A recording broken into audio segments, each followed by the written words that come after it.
All right, folks, what is going on? This is episode 283 of the First and Frame Rate Show. I am Via Baller. Over here, we talk about Georgia Southern and Atlanta Falcons football. We just chugging right along, right closer to 300. Happy Thursday to everyone. Hopefully, you guys, your morning has started off right. As for me, I'm doing okay. I cannot complain. And we talked about some Atlanta Falcons stuff yesterday. We talked about the draft. We're going to continue with more Atlanta Falcons stuff because today, we're going to talk about Arthur Smith addressing Calvin Ridley, his situation, or the lack thereof information of his situation. And I'm going to give you my thoughts about that. Also, Georgia Southern, we're going to finish off with Georgia Southern's "We Need You" statement. What does that mean for the football program, the athletic department, and everyone as far as fans, alumni, and supporters? What does that mean?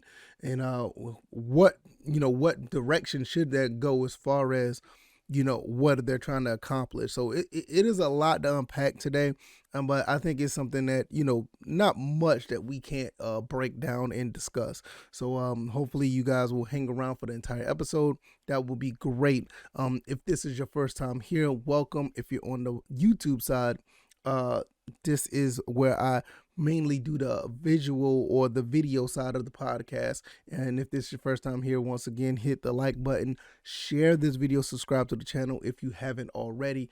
Also, if you're on the podcast side and if this is your first time here, just go ahead and give me a 5-star rating, because I think I'm going to do a pretty good job as far as giving you this information and my thoughts. Also subscribe as well, because once you subscribe, you can get these uploads as soon as I put them up on the podcast avenue. And I think some of these podcast avenues have a tab to where you can have the episode automatically download for you as soon as it's available. So it's very convenient either way. Also, double back to the YouTube side of things. Hit that notification bell so you will be notified whenever I put up any content on this channel. Last but not least, if you want to, if you like the content, if you really like what I'm doing over here, down in the description, there's 2 ways to donate. One, you can donate through the Anchor link down in the description. Also, I have a Cash App name down there as well. It's VF Baller 20. You can donate either way, one time or a monthly donation. That will help big time. Either way, I'm just glad you're here. I really appreciate it. All right, let's go ahead and get into this. Episode 283, we're going to talk about Arthur Blank. He addresses Calvin Ridley. We all know what's going on with Calvin Ridley. We all know what has happened with that situation. After his 5th game, he decided to step back from the game for the rest of the year, citing mental health. Not many people has talked to him, don't know what is going on with that situation. And we're just all trying to figure out, is he okay? For the most part, I think he's okay. I want to say he is, because he did attend a couple of outings that we've seen since. So, but like I said, at the end of the day, you don't know what's going on behind closed doors. You don't know what happened when people, are not on social media for the most part. Hell, you don't even know how people are when they leave from work sometimes. Some people could be a total mess when they're at home or when they're away from, the job. But when you see them at work, they put a smile on their face. Those are some strong individuals. I don't know what's going on with Calvin Ridley. I don't think anybody knows for the most part. But Arthur Smith did address the situation, and it's kind of telling, because even the owner, don't know what's going on with Calvin Ridley. The coaches tried to figure out, the media is trying to figure out. There's really been no statement or anything. And I'm going to address the statement that Arthur Blank put out, because he doesn't really know as much as well. Basically, in the statement, the statement that he put out, you can find the statement all over the internet. I'm sorry, all over the internets, because it's in various articles that's been put it out. But I'm going to quote what he said. He said, Arthur Blank said, "We love the young man. He has had a great history in Atlanta. We love him to stay in Atlanta. Whether or not he wants to do that, he may decide he wants a fresh start someplace else. We don't know that. I don't know that. I don't have information to indicate that, but we'll see how that plays out." So I'm going to stop right there real quick. That just shows you, like I said, Arthur Smith don't even know. I don't know who he talked to. If he talked to anybody, any representatives that's been out here talking on his behalf. Nobody knows. So it's really weird at the end of the day, because I mean, there's a lot of speculation, people saying that he's hiding behind mental health. I hope that's not the case, because mental health is a really serious issue, and people who really deal with mental health go through a lot of stuff. There's like stuff that you don't see that they go through. And I know with this day and age, a lot of people do cite mental health on some of the, I don't want to say this the wrong way. There's been stories of people citing mental health on some of the smallest things, or some people have been accused of citing mental health to get out of certain things. And I hope this is not the case, because you know people that really deal with this, they really deal with this. And I just hope that's, like I said, I think I said it before, I hope that's not the case. But nevertheless, let's continue. Arthur Blank said, we've been totally supportive in every way that we can be, both emotionally and financially, in working with him as well as his agent. We'll see. But I'm mostly concerned about him as a human being. Yeah, I think that's at the end of the day. I mean, if you're really dealing with these issues, football is secondary. Football is, not even second, probably way on the back burner. You probably don't even think about it, because when you're dealing with stuff like this, football is not a concern right now. We need to worry about if you're okay, because there's been stories of other celebrities, other people out here, which is way beyond the scope of this podcast, where people have been dealing with stuff behind closed doors and couldn't find out they've committed suicide, days later or weeks later. What was that? I think it was that lady. Like I said, it's beyond my scope, and I don't even know the name of the lady. But some lady jumped off of a building. I think it was like a 60-story building, and she jumped off of. I mean, she was a prominent figure. If I'm not mistaken, I think she was Miss USA or something like that. I don't know. I don't want to go that far, but it just comes to find out she's been dealing with mental health issues. So, like I said, it's a really big deal when when you deal with or handle things with mental health aspects to it. So, I just don't know how that really, and like how, as a person that you have employed, how do you deal with something like that, who are citing that they have issues with them in themselves. You just basically just have to do what they do. They just been supportive in with working with him and his agent. I just don't know what else you do. But at the end of the day, I talked about this a few episodes ago. That's $11 million on the cap space. I don't see why at this point you just go ahead and just move him to another team. This is the second year that we had to deal with this, where a wide receiver just say, hey, I don't want to do this anymore. Basically, I don't want to, I don't want to put on that uniform anymore. And I don't know what it is. It's like, I don't see, people can talk about the Falcons. I mean, look at the number of the episode, 283. So you already know what time it is, 28-3. That's like still the running joke of, Saints fans, because the Patriots don't care. But nevertheless, everybody talks about us when it comes to winning and losing games. But as far as a franchise, I think this franchise has done very well behind Arthur Blank. I think Arthur Blank has done a pretty good job of running this organization. I mean, ever since he's been here, I mean, he has, for the most part, had he put people in place to have somewhat of a winning culture.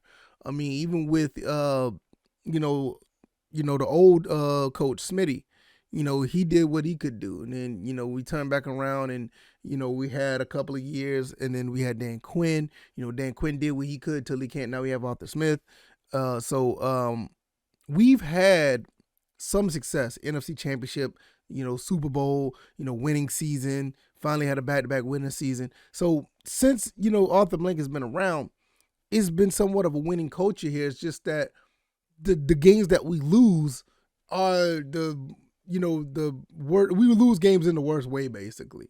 But for the most part, the organization itself, I feel like it's been ran pretty well. I think Arthur Blank has done a pretty good job. He's one of the most classiest, class act owners in the league, and and he's always on the front line when it comes to social issues. And he doesn't do much, but he says the right things. Like with the situation with the whole, black coach thing. I mean, he doesn't really put himself out there, but he says the right things at the right time.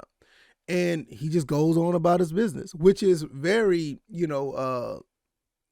I think, which is very, very good, as an owner, because you don't want them to be in the limelight, like Jerry Jones, but you don't want them to be all the way back all the way back in the behind the scenes where you don't know nothing about them.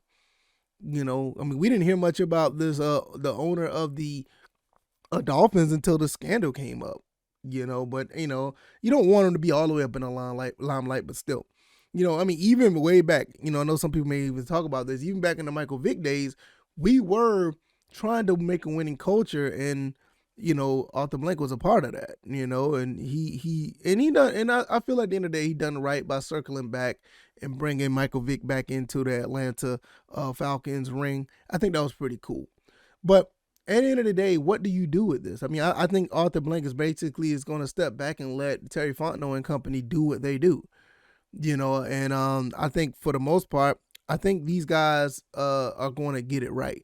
Not only just with Calvin Ridley, but with the rest of this team. Um, I think what they've done in the first year has been, nothing short of amazing. With the team that we had, basically didn't have any receivers. Calvin Ridley basically, stepped away from the game, and we ended up winning 7 games, which, in all honestly, we should have won about 3. We should have won like 2, because I know somebody said this, like the Falcons had the best. We were the best bad team, or we were the best worst team in the NFL. So it's pretty cool. But I think we're going to be able to make some moves and make some changes to flip that. I think those 7 wins, we have a really good chance to turn that into 10, maybe 11, maybe 12. I mean, I think this division is in a really good spot for the Falcons to take, and they just have to capitalize on it. So at the end of the day, I think Calvin really should just go ahead. I think they should just go ahead and trade him. I'm not against that. I already talked about that on various episodes of this show, and I showed you examples and reasoning behind it. He's on the tap for $11 million, and if whether you cut him or trade him, that's $11 million that's freed.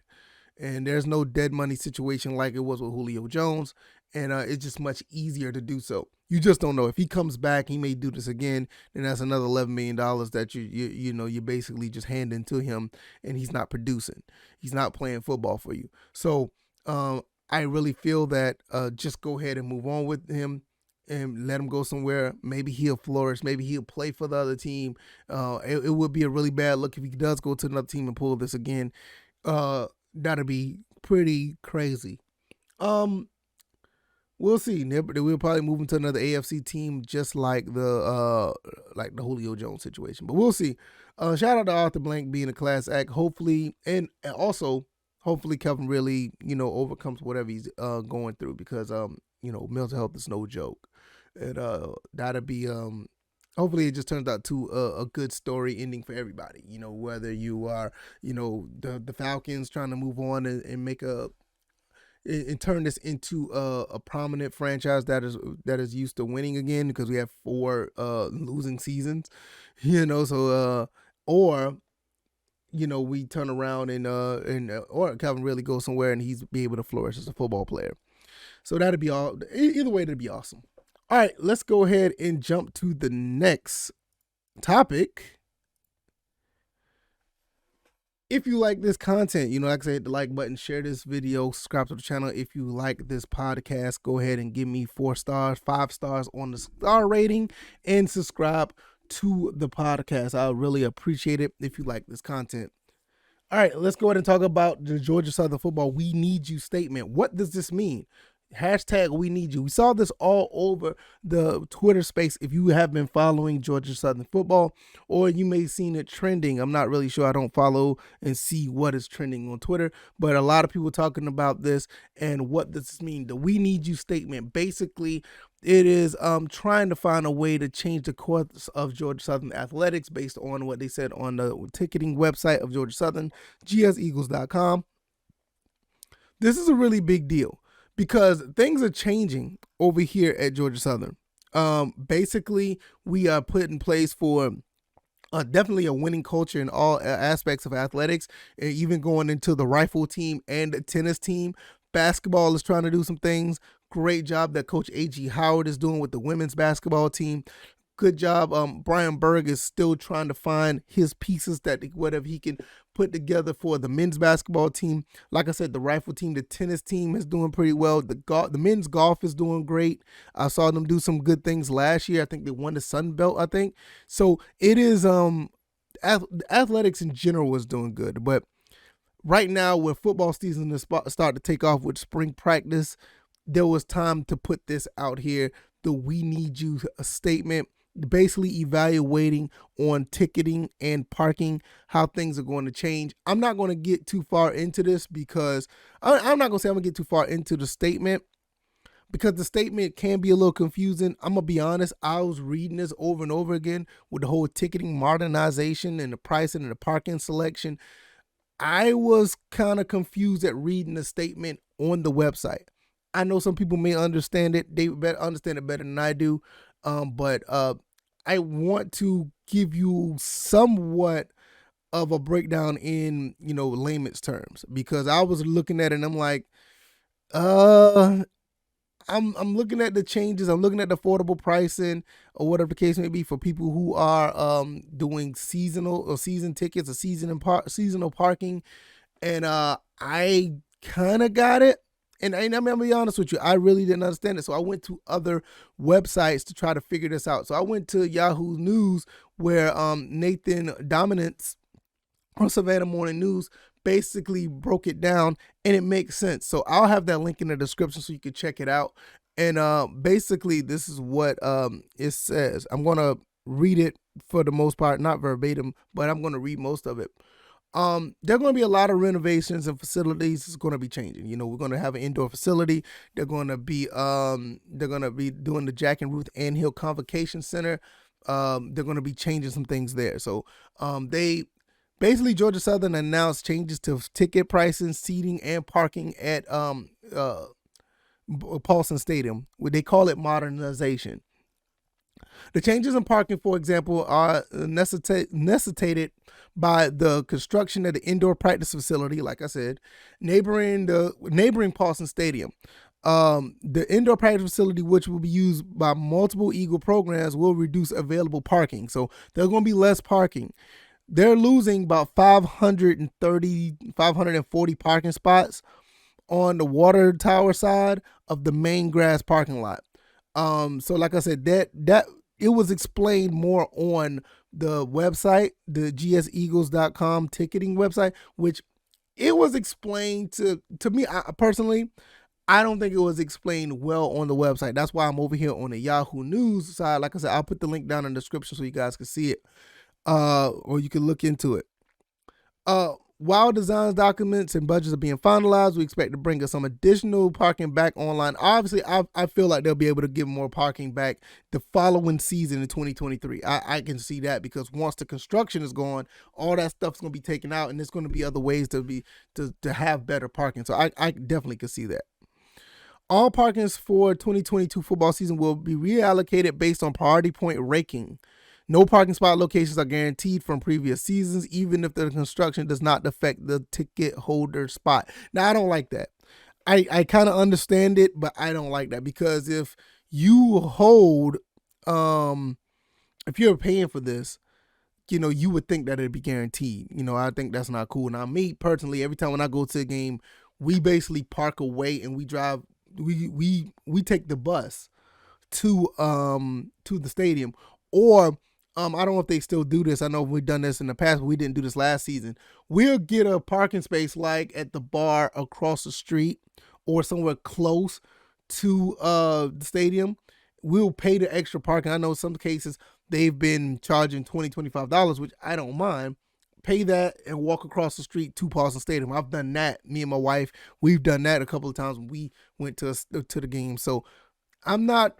I'm gonna be honest with you. I'm not really tripping too much on that because it doesn't affect me too much. But people who are paying for this, that's kind of not cool. There are also going to be upgrades to premium seating, Eagle Club, Section D, first 4 rows of double K, double L, and double M, which improve the game day experience for all fans around the stadium. That's pretty cool. Now I'm all for the upgrades because I love the seating, and sometimes I just don't really like the sitting at the on the old bleachers, which I'm okay with it because I'm standing up half the time. But my wife is hit and miss. Some days she's cool with it. Some games she's like, I don't want to sit on them. So I get it. But for us, if we do get some seats in KK, LL, or MM, that'd be pretty cool.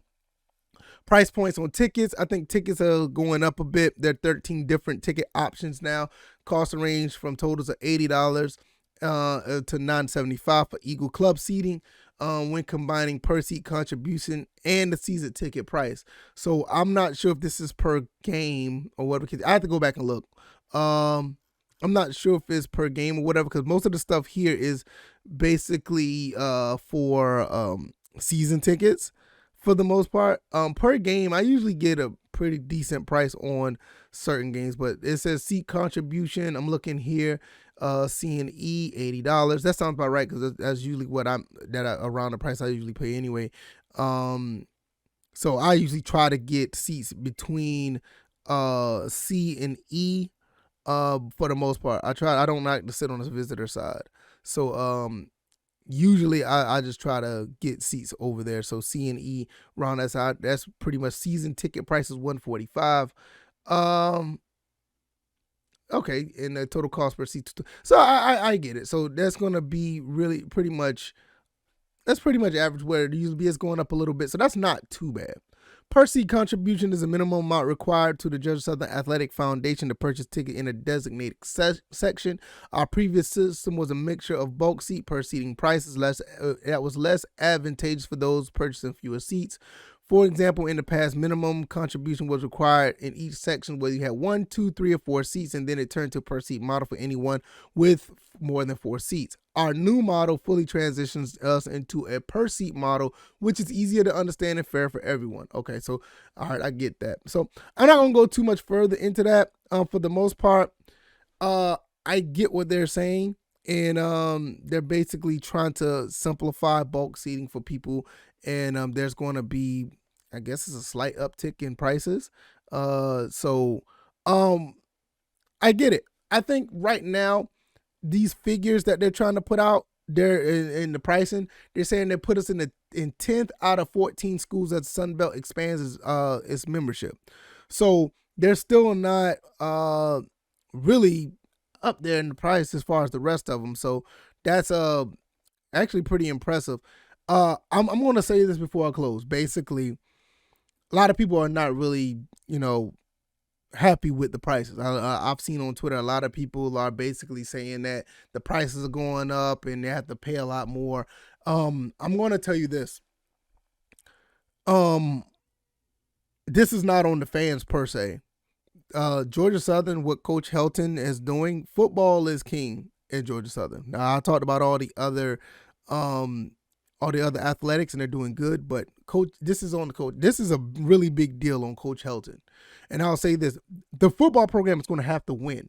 They're going to have to win like now because to justify these prices, because most the attendance at Georgia Southern games have been down because we've been losing.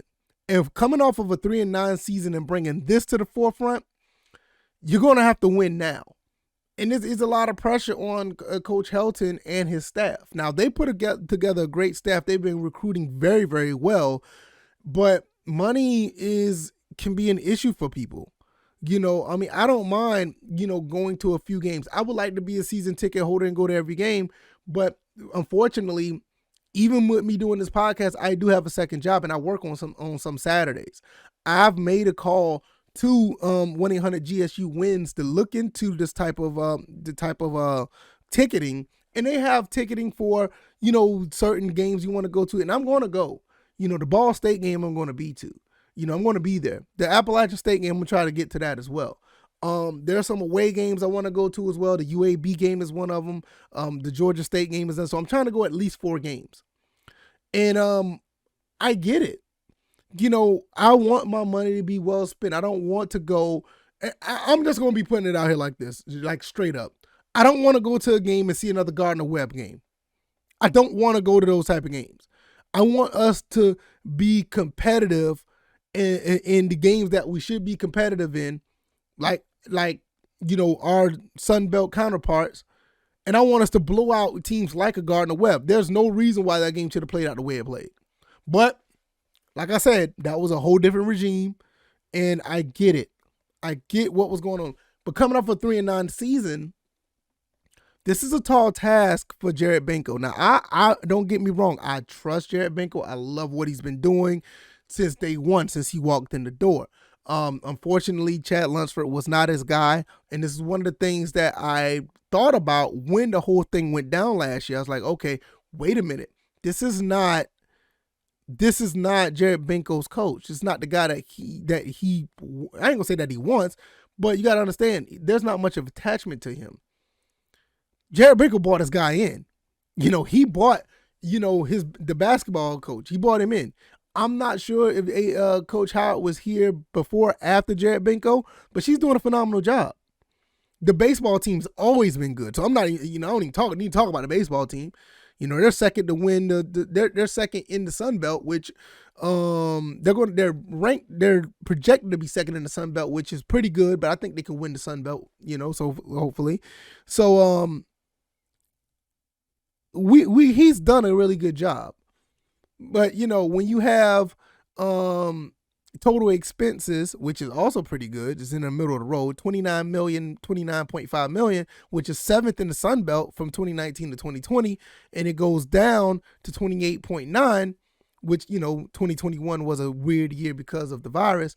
But I think he's done a pretty good job, with budgeting and all this other stuff.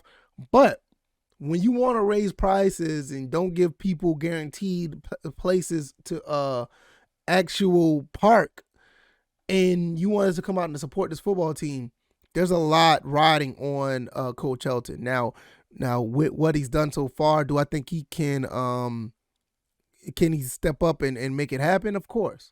I think he can. I think the Sun Belt and what he's done is pretty much his to take. I'm gonna be honest with you. Yeah, I mean, the fall off of Coastal Carolina a little bit, I think they're still going to be prominent. Appalachian State is always going to be a foe that we're going to have to deal with. I think this is the year that Georgia State is finally going to feel the wrath of Georgia Southern.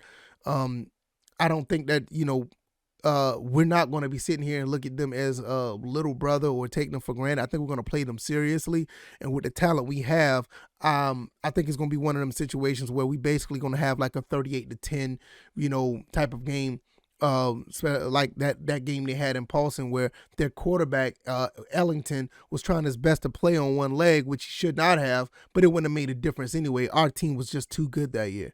So, I think it's going to be one of those situations again, and we should be one of the top teams in the Sun Belt. We should be. And with prices like this, we need to be, because winning will cure all of this. Winning will cure all of this going on.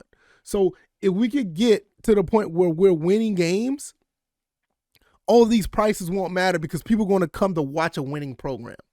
So we'll see how that plays out.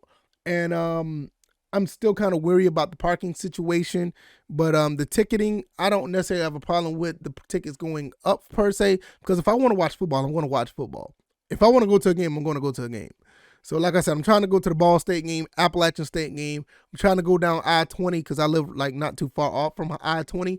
Go straight down there to watch the UAB game and go back down to I-20 and go to Turner Field and sit in the baseball stands, and watch the baseball field, watch us play football on a baseball field against the Georgia State Panthers. So I think that's going to pretty much conclude. That's going to be the end of this show. Hopefully you guys really enjoyed this this show. Hopefully you enjoyed this episode. I am VF Baller. Like I said, over here we talk about Georgia Southern. We also talk about Atlanta Falcons football. If you guys like this content, hit the like button, share this video, subscribe to the channel. Same thing on the podcast side. Give me 5 stars. I think I did a pretty good job today. Hopefully you agree.